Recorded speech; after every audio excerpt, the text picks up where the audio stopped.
Well, hello everybody, and welcome back to the Holy Unscripted podcast. I'm your host, Sierra McKenzie, and it has been a very long time. And when I say a very long time, I mean it feels like it's been a very long time. I feel like the transition between spring to summer has all of its challenges, and then summer happens, and then that has all of its beautiful, sweet, don't get me wrong, we've had such a glorious summer. There's been so much community, so much family, so many friends.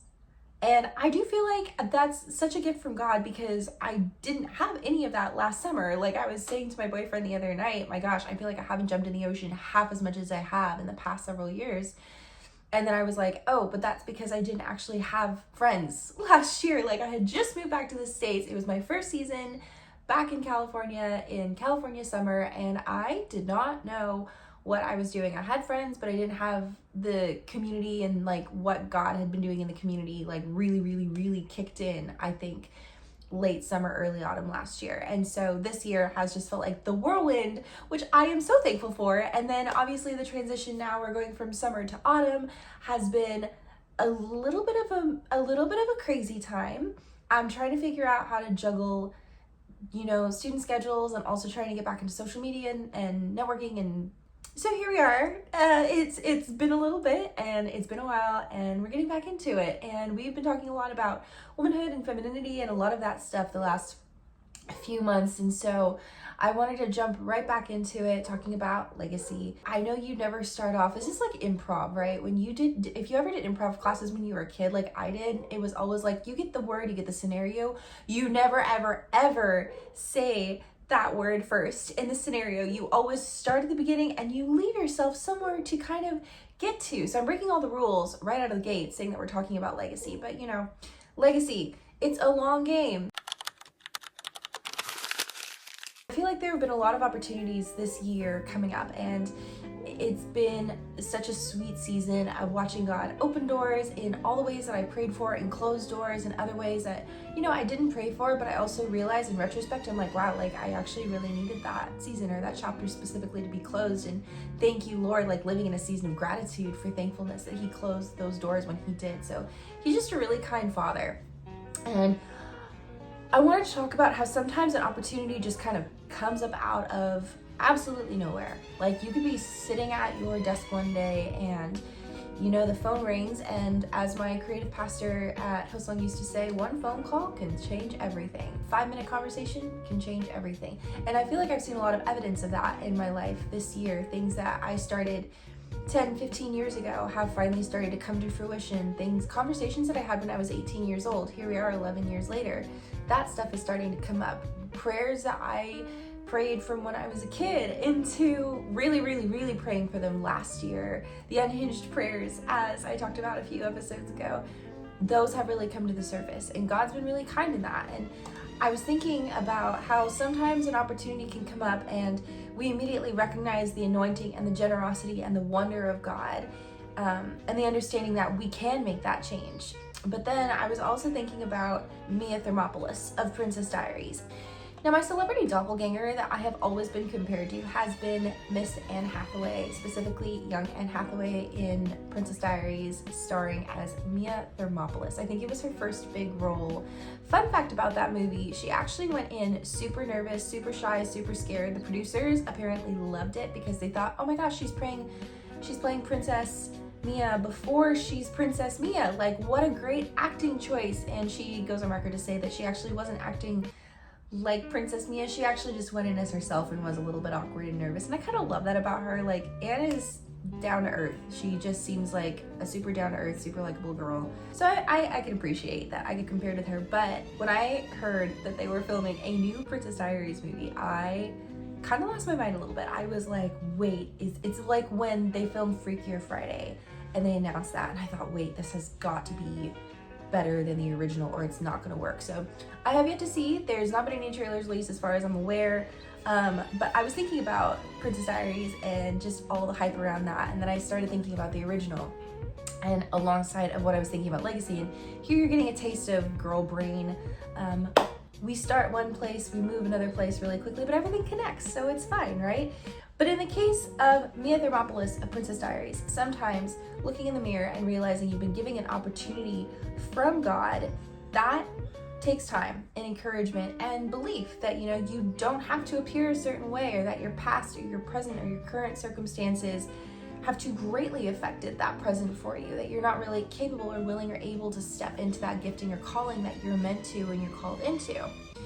And one thing I was thinking about is that more often legacy is made up of a beginning, a middle, and an end, if we're lucky enough to get to see it, that end game. A legacy we get to leave and know that we were a part of, and it's in the growing pains. The most painful, vulnerable spaces of our life are the spaces of our story where God often calls us deeper and deeper and deeper. And I can talk to you about a testimony of my own in that sense. There was that time when I was in that courtship, all submissive, quiet, patient version of myself. And the truth of the matter is I actually wasn't free. And I remember being told when I was little, my mom yelling at me across the backyard, "Be free!" And being an 18-year-old woman and feeling like I wasn't free, I was actually trapped in relationship, and not recognizing that until afterwards. And then actually recognizing, okay, what does freedom look like? Okay, this is what I want to do. This is what I'm called to. And operating and functioning in that, like, I needed to have that in my heart and in that mind. I needed to have that experience. And that was part of the growing pains. And that was where God really developed his and my relationship together, where I actually started to really hear the voice of God and really understand, okay, in my vulnerability and that brokenness of that relationship from 11 years ago or 12 years ago now, like, this is where I'm called to be moving, and this is where I'm called to be. In those, he gives us that clean slate, not so that we can just have new things to do and new spaces that he calls us into, but also so that we're reminded of his deep and compassionate love and care for us as his children. We are always loved by God before we even know him. Jesus said that he goes to prepare a place for us, but even in Genesis, at the beginning of time, God was preparing the earth for his people. He is and has always been a God of readiness. So remember, we're thinking beginning, middle, end. So in the beginning, Jesus was going to be part of the story. In Genesis, he was already there. He was already part of the plan. And since we were made in his image, we should also be readying or living in readiness every single day of our life. We live with the end in mind, as I think it was Stephen Covey so succinctly put it. I think there's such an emphasis on living present-minded, and I appreciate that, but sometimes we can take that way too literally. I live in Southern California. The dating scene here makes me laugh because we have so many people that are like, I want to get married, but not right now. I want to be present right now. I want to live here right now. And we laugh. I live with 5 girls, and the conversations that we have in the house are, man, this guy is just not ready, or this girl is just not ready. Like, they think they're ready. We have this vision of what we want our lives to be, but then I think when we're on the precipice of that, we have to make that split-second decision. We don't necessarily want to have that vision. We're like, no, everything is great here. I'm happy, I'm comfortable. And I just want to challenge you today with the thought of legacy in mind. Get out of that comfortability, because that comfortability is more than likely keeping you glued in one place. You might think it's grounding you. I think it might actually be keeping you stuck. So just some things to consider about your life as you're going into your day today. I digress, but that was a freebie, you know? Have fun. The reality is we need to have a good blend between vision and present-mindedness. We do in the present greatly affects our future and what we leave behind. Like, just ask Eve from Genesis. That's a story for another day. Jesus wasn't necessarily leaving a legacy for us. Like, he left Holy Spirit instead, but we are still invited into his mission to bring kingdom to earth. Here's where Princess Diaries come in. Mia Thermopolis, for those of you who haven't seen the film, finds out that she's royalty and absolutely wants nothing to do with it. She's clumsy, she's awkward, she's resistant. She would rather stay small and unnoticed than step into the honor and responsibility of being royal. And honestly, I can relate to that. For those of you who knew the Enneagram enthusiast, I'm an Enneagram 9. I love being in the background. I am very, very happy to make sure that everybody's happy. But when I take a look at my life, and when I was a child, before the adult responsibilities came in, I was not that kid. I was the one who was like, I'm here to entertain. Let me be front and center. Let me love you. Let me be excitable about everything. Let me just bring this life of the party spirit. And I had to remember who that girl was. And it's very easy for us to be small and unnoticed. And I think that's so much like us. We deny the identity God has spoken over us. We say things like, I'm not strong enough, or I'm not special, or surely God doesn't mean me. Mia's denial mirrors our own. We push away the truth of who we are in Christ because it feels too big, too heavy, too risky. I once read something along the lines of God doesn't exactly share the end of our story with us because if he did, we would just be too intimidated. Here's the catch. Just because Mia didn't accept the idea of being a princess right away didn't make her any less royal. And just because we deny our identity in Christ, whether we believe in him or not, doesn't make it any less true. It just delays us from living it out and derails us from the purpose that we've been truly called into. My mom, when we were kids, she had this famous line. She would say, slow obey is no obey. So very often we would be, doing something, running around, I don't know, and she'd be like, hey, come and help do the dishes. Hey, let's fold the laundry. Hey, let's clean the toilets, which was great. Like, thanks, Mom. Now I know how to run a house. Really appreciate that. But if we didn't get up right away or we weren't, attuned to hearing her voice, she would say, hey, if slow obey is no obey. That was her famous line. Slow obey is no obey.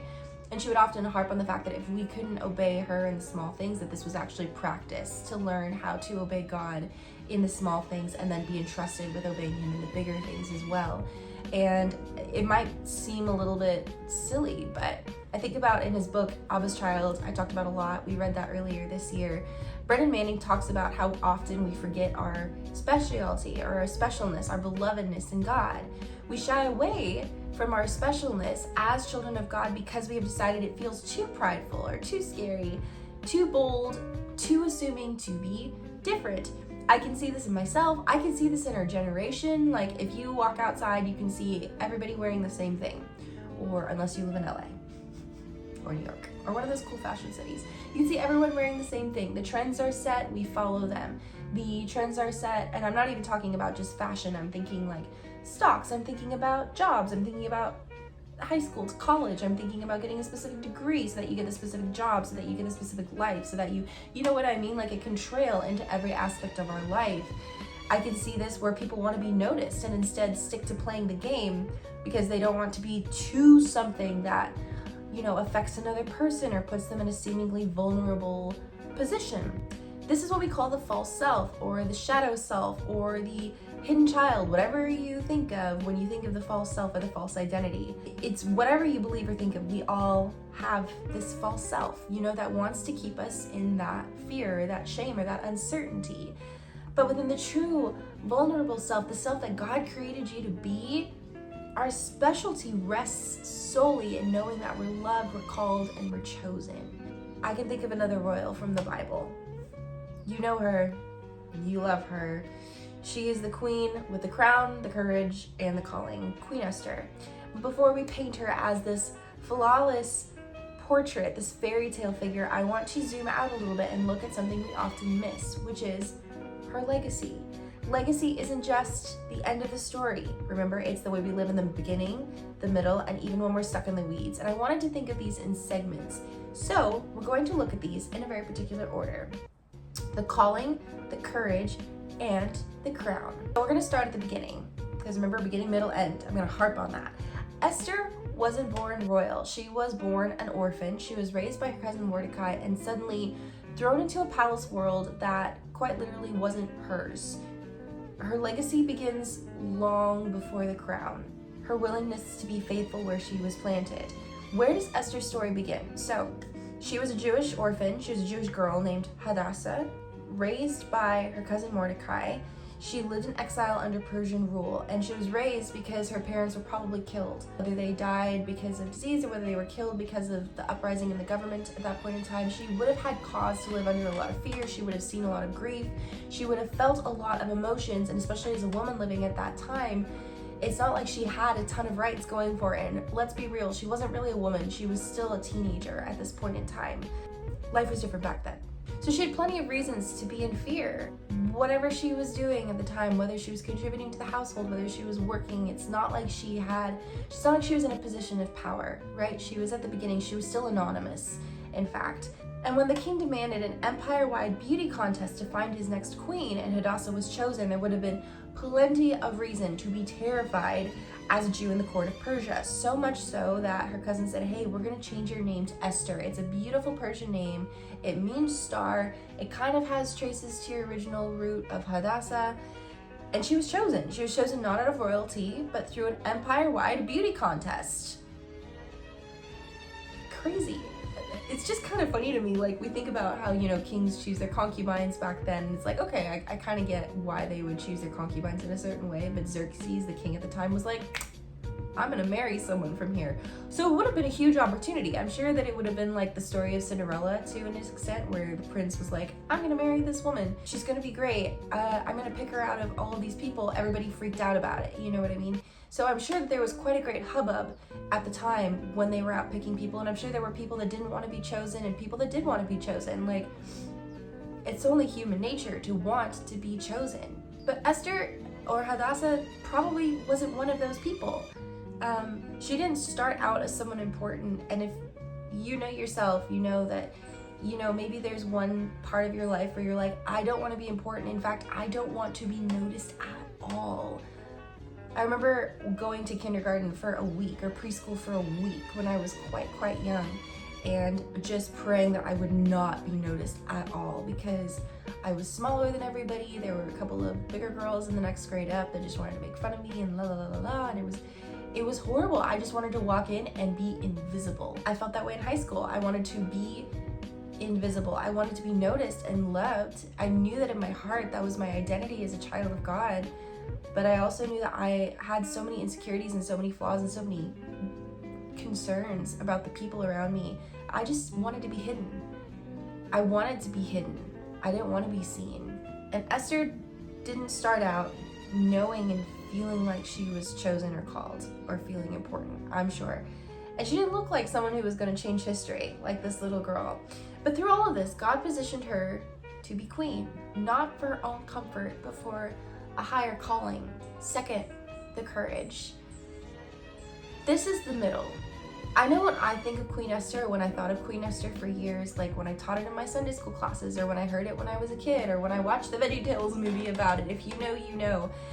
We think of the courage she had to have to go to the king and plead for her people after Haman's edict to wipe out the Jews entirely, but I think it actually started long before that. I think it actually started when she was first called into the king's chambers. Thrust into this beauty contest, the Bible talks about how Esther was subject to 12 months, no less than 12 months, of beauty treatments to prepare her to meet the king and to make an impression upon the king, let alone like actually get married to the king. So Esther 2 describes the first 6 months of cosmetics, the oil and the myrrh, and then the last 6 months of perfumes and cosmetics. And I remember reading books where they had to strip themselves and like crouch over the perfume pit to let the pores open up and receive all the scent so that it would actually get into their bloodstream, so they would start smelling like that all the time, having to scrape away so much of the oil and the grime from their skin, and how the scraping could actually be quite painful, but that the skin would be soft and softer and softer and softer and softer over time until that was all you knew. You just woke up and you were soft immediately, like, hello, I need that. Dry skin girl over here. But only after those 12 months was she considered ready to go to the king. She finds favor. She becomes the queen. Xerxes gives her the crown. At this point, nobody knows she's a Jew. We're still here. We're still Esther. We're still Persian. We're still flying under the radar because government times, just the way it is. Haman, the king's right-hand man, runs his edict by the king because he has a hang-up with her cousin Mordecai, because it really is a small world after all, and the king approves it. Haman wants to wipe out the entirety of the Jewish nation because he doesn't like that Mordecai doesn't bow to him in the streets. Mordecai says, I will obey and bow only to my God, to worship only my God. Haman doesn't really like that. Haman says, cool, I'm gonna kill all of your people, gets this approved. At this point, Esther has the crown, but she also has the doubt, the fear, and the risk. She could have had so much fear, and to be honest, I'm actually sure she did. She could have had fear of speaking up, fear of losing her life, the temptation to stay safe and quiet, because, you know, she's gonna ask the king, hey, can you not do this edict? The king's gonna be like, what is it to you? She's going to say, well, I in fact am, I'm a Jew. Yeah. this is where legacy is formed. Legacy is formed in the unseen decisions, the preparation, the prayers and support of many people. Esther requested to have her people fast and pray for this massive decision before she went into the court. And then she steps out in faith. Legacy is often forged not in the spotlight, but in those unseen decisions. Mordecai brought the edict to Esther. Surely there was the pressure of that. But ultimately, she knew she either had to do something or she didn't have to do something. Nothing would affect her position in the court unless she wanted it to affect her position in the court. Finally, the crown. This is the end of the story. So the end of the story, we know that Esther's people were saved. Her favor that she found with the king came with prayer, with the preparation, with tact, and with timing. Esther 4 verse 14, it says, "And who knows that you have come to your royal position for such a time as this." This verse is the heart of Esther's story. Legacy is not about where you begin, but about where you choose to do and what you choose to do when the moment comes. It's the belief that we're part of a bigger story. There's this thing that I heard a few years ago called main character energy, and I'm not sure if that's like a Gen Z thing or if it's something that just flew over my head, but main character energy is this thing where you act like you are the main character in your story. There are people that give more main character energy, and there are apparently people that give more minor character energy, and I appreciate that. I'm a writer, but then the more I think about it and the more I thought about it, the more I was like, no, main character is not main character energy. It's that recognition that if we give Jesus our yes and our availability consistently every single day, he takes us at our word. And that's the kind of legacy we want to leave as the main character. Because to be honest, I don't want to be running around as the main character of my own life. Number one, my life is not that exciting. My life is pretty exciting. It's interesting. I appreciate it. I enjoy it. There's something beautiful and new every day, and I love to live in the wonder of that. But the thing is, I take wonder in like the teeniest, tiniest things. My life is maybe not something that you would want to write a book about. For example, you'd want to focus it on those main teeny tiny details of my life. You would want to share your Instagram stories on those teeny tiny details of your life. But we have to remember that those big moments, those really big stretches of things that are huge to you, like my living in Australia for 5 years, that's a huge chapter of my life. I think about those things and I'm like, man, that happened? Question mark. And I will forever insist that Jesus made those things happen, because by no might or power of my own could I have made half the things that happened in my life happen. When the reality is I couldn't even take my next breath without Jesus saying okay to that. So by his grace, we're here and we're leaving that legacy. And it is that belief that we're a part of a bigger story and that Jesus is the main character. Jesus is not even a character, Jesus is God. Jesus is the main focus. And we get to all be minor characters in this huge story that he's painted, and he has graced us to be in that story. Legacy it's not just how we're going to be remembered after we're gone. You know, legacy is how we live in the everyday. So it's how you wake up in the morning. It's how you greet your neighbor at the grocery store. It's how you drive to work. It starts first thing in the morning. It starts with, hey, Holy Spirit, thank you for waking me up. Thank you for being in my day. And then going from there. Esther's choice to risk her life for her people was the fruit of a legacy that was being formed all along. So we entered in her life at a specific time. We don't know the previous several years. We get the context of her life a little bit based on historians. In the Bible, the book of Esther is only 4 or 5 chapters. But what she did was so significant because of the courage. And when we reject our identity, we're living out of that false self. When we accept our belovedness, like Esther did, she had to trust, number one, that she was loved by God and that she was taken care of by God. She also had to trust that she was known and loved and seen by her husband, the king. We live from rest in that. And legacy begins to flow, not out of striving or out of busyness, but out of identity and rest in our identity. We don't have to strive anymore. Esther wasn't born royal. She was an orphan. She was raised by her cousin Mordecai and suddenly thrown into a palace world that wasn't hers. Her legacy begins long before the end or the crown. It begins in her willingness to be faithful where she was planted and be faithful in every single section of her life throughout that point. I'm gonna go back to Mia Thermopolis. At first, she can't see herself as a queen.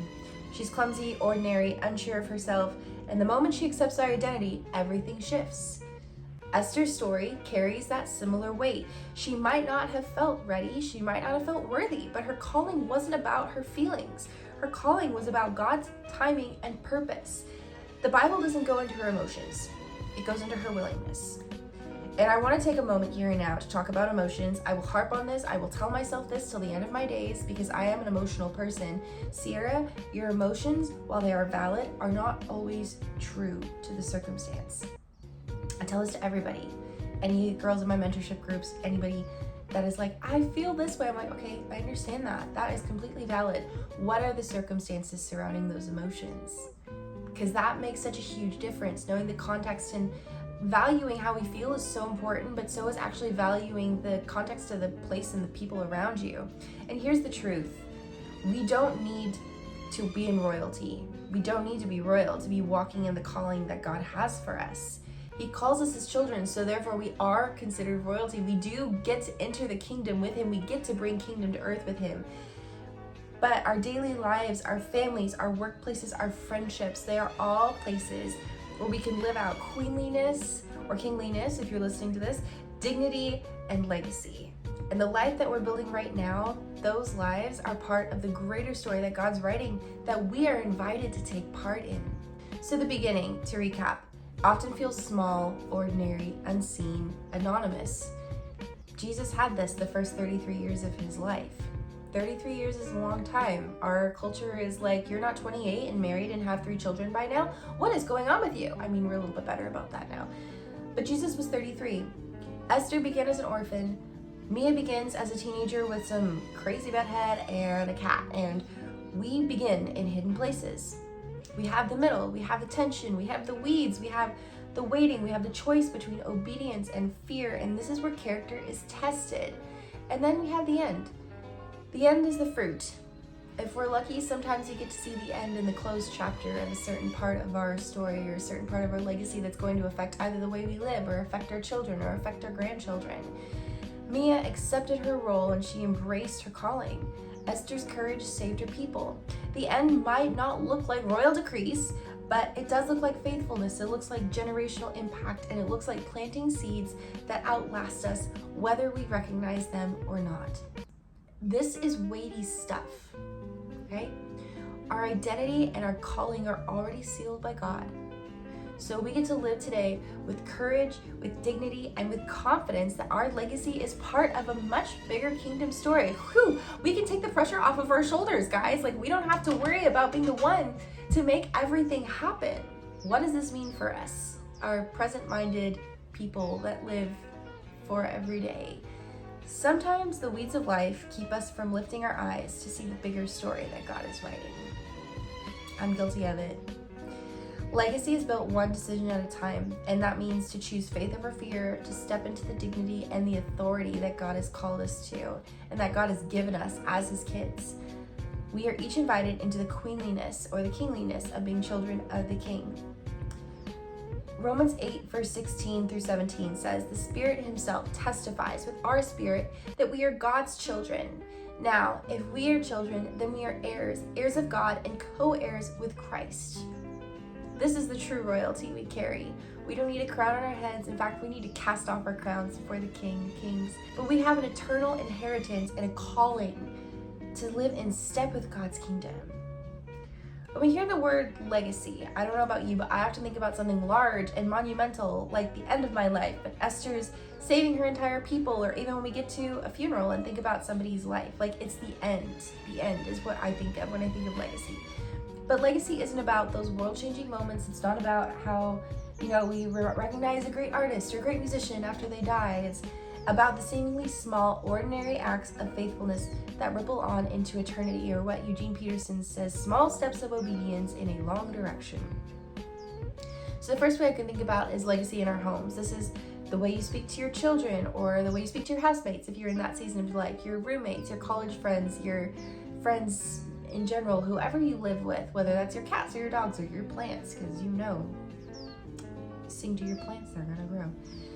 It's even how you model forgiveness in your marriage. It's all legacy there. Your children pick up on what you're giving to them. Your friends pick up on what you're giving to them. The way you live for others and with others is such an example of how you believe in Jesus. Every word of encouragement, every prayer prayed over your family or people on the street even, it builds something that outlasts you. Second, legacy in friendships and in community.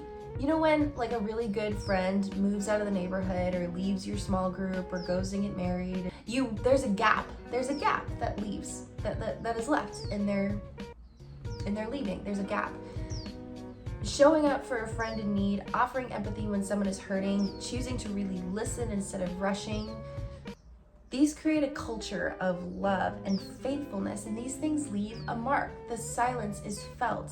The removal of someone who brings these things is felt. Think of Esther. She listened to Mordecai. She leaned into the wisdom of community. Her legacy wasn't built in isolation, and neither is yours. Third, we have legacy in your work and in your calling, in your career. It's very easy for us to think about calling being like this big thing, like I'm going to go be a missionary in Africa, or I am going to do this. It feels like it's a big thing. But I almost wonder if our calling is like more of an everyday thing or more of our work, whether you're a teacher or a nurse or a barista or a stay-at-home mom, and the integrity and the intentionality you bring to your work is legacy. It's all about the intentionality. Colossians 3 verse 23 says, whatever you do, work at it with all of your heart as working for the Lord, not for human masters. And that's legacy. It redefines ordinary work as kingdom building. I love what John Mark Comer says in Garden City about how every single thing that we do is building a block into the kingdom of heaven, and how heaven is going to be built here on earth, and we're actually building it now.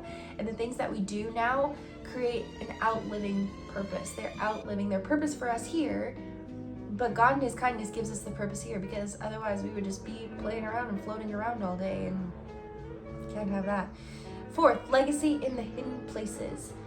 Sometimes our most powerful legacy is formed where no one sees it, and that's in the prayers prayed in secret in the prayer closets. It's in the choices we make when no one is watching. It's in the small sacrifices that shape our character. Jesus reminds us in Matthew 6 that what we do in the secret, our Father sees it, and he rewards it. Finally, legacy beyond ourselves. Legacy is never just about me. It's never just about you. It's not about, okay, I have to do this because I have to leave a mark. I have to make sure that people miss me when I'm gone. I have to leave this, and this. Like, we can't just do that. Esther's obedience was definitely not about her comfort by any means. It was for her people. It was for generations after her. And in the same way, our daily obedience to God often plants seeds that we'll never see grow. Whether that's a smile to a stranger who, whether we know needs it or not, we give it to them anyway. Whether it's an act of generosity, whether it's a step of faith, these are things that ripple out into someone else's breakthrough. We refer to them as the holy interruptions of our everyday life. The good news, to wrap this up, is that you don't need a crown or a throne to leave a legacy. It's in the weeds of everyday life. It's in the courage to speak truth when it's easier to stay silent, to stand up for someone somewhere. It's the decision to be faithful. In the workplace, family, city that feels foreign, you make those places feel like home. You be home to somebody else who needs it. And it's the choice to believe that what God has said is truer than what fear tells you. It's truer than what you feel. What he speaks has that power. Every word he says is a promise. Esther's legacy began when she was an orphan, and it stretches into today.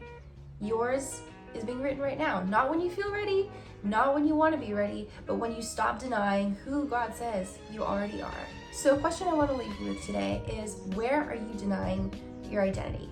Where are you telling God, not me, that was for my past self, or that's for my future self, that was just maybe a little God dream I had when I was a kid? Where are you telling him that? And what would it look like if you started living today, not from strivingness, but from belovedness, from the speciality that we already have in Christ? Legacy doesn't start when you reach the palace or when you reach wherever it is. It starts when you say yes to who you already are. And that's all I have for you today. Thanks so much for joining us, and I'm looking forward to seeing you next time. Bye for now.